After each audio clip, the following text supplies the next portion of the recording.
Assalamualaikum warahmatullahi wabarakatuh. Saudara-saudaraku semua, sedulur-sedulurku semua, dimanapun kita berada, baik di seluruh penjuru pelosok negeri ini atau di seluruh penjuru bumi ini. Ayo ikuti channel saya terus di Jagat Raya, Banyolan Logika dalam realitas kehidupan.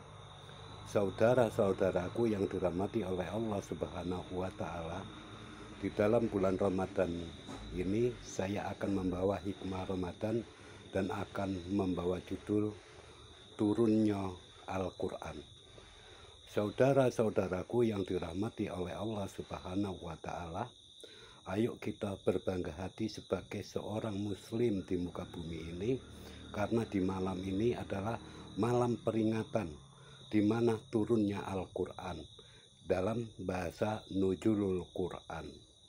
Saudara-saudaraku, dari zaman dahulu Nabi Adam diciptakan pertama sampai sekarang, dari nama Nabi Muhammad masih belum ada di muka bumi ini, sampai Nabi Muhammad terlahir di akhir zaman sebagai seorang nabi yang penutup, maka kita harus berbangga hati dengan adanya penerangan-penerangan yang telah dibawakan oleh ajaran Rasulullah Muhammad SAW, yaitu dari zaman yang gelap gulita ke zaman yang terang benderang, yang pada di zaman itu telah lunturnya nilai-nilai tauhid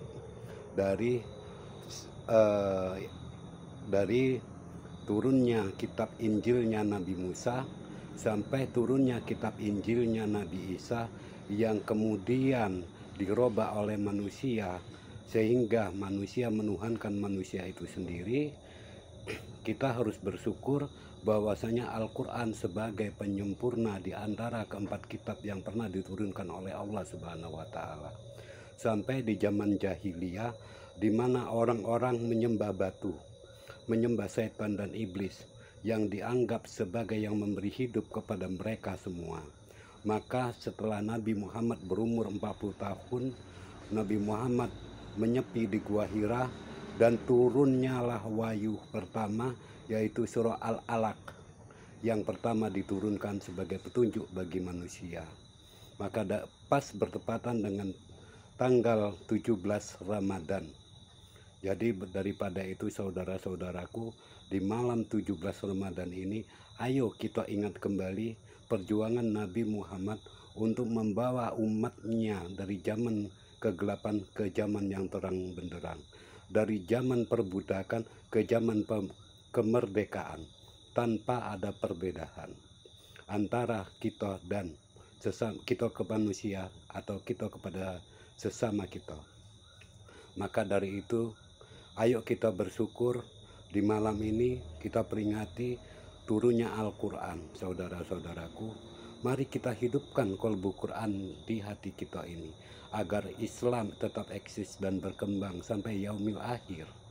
Walaupun di muka bumi ini Islam ini memang sebagian besar umat Islam, tapi ada juga sebagian kecil umat lain, tak terutama juga, tak terantara juga di Indonesia.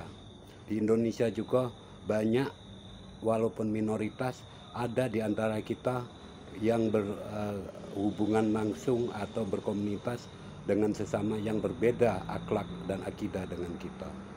Maka dari itu, setelah turunnya surah Al-Kafirun, kita diwajibkan bertoleransi kepada sesama, karena kita tidak akan menyembah Tuhan yang mereka sembah dan mereka tidak akan menyembah Tuhan yang kita sembah. Maka dari itu saudara-saudaraku, ayo kita hidupkan Al-Quran dalam diri. Jangan dibuang di tempat-tempat yang tidak berguna. Buanglah di kalbu kita sehingga berguna dalam kehidupan kita ini. Saudara-saudaraku yang dirahmati Allah, alhamdulillah umur kita dipanjangkan dalam Ramadan tahun ini. Semoga dalam Ramadan tahun depan kita masih bisa bertemu kembali.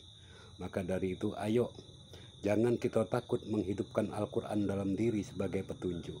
Karena hukum-hukum hidup ini sesungguhnya yang paling nyata adalah hukum yang terkandung dalam Al-Quran. hukum yang terbentuk dalam Al-Quran, yang diturunkan langsung oleh Allah Subhanahu wa Ta'ala melalui wahyu yang disampaikan oleh malaikat Jibril kepada Nabi Muhammad yang kita junjung tinggi, yang kita hormati, yang kita puji-puji namanya dengan sholawat Nabi. Maka dari itu saudara-saudaraku, sekali lagi ayo kita bersalawat Nabi. Allahumma sholli ala Sayyidina Muhammad wa ala ali Sayyidina Muhammad. Semoga kita dan turunan kita berserta leluhur kita mendapat hidayah pengampunan dari Allah Subhanahu wa Ta'ala, diberi kita yang masih hidup diberi umur yang panjang sampai anak cucu kita selamat sebagai generasi pewaris Quran. Demikianlah saudara-saudaraku, moga-moga kita mendapat hikmah yang terbaik di antara hikmah kejadian peringatan turunnya Al-Quran di malam ini. Demikianlah saudara-saudaraku, moga-moga kita mendapat petunjuk dan dihidayah langsung dari Allah Subhanahu wa Ta'ala. Wabillahi taufiq wal hidayah. Assalamualaikum warahmatullahi wabarakatuh.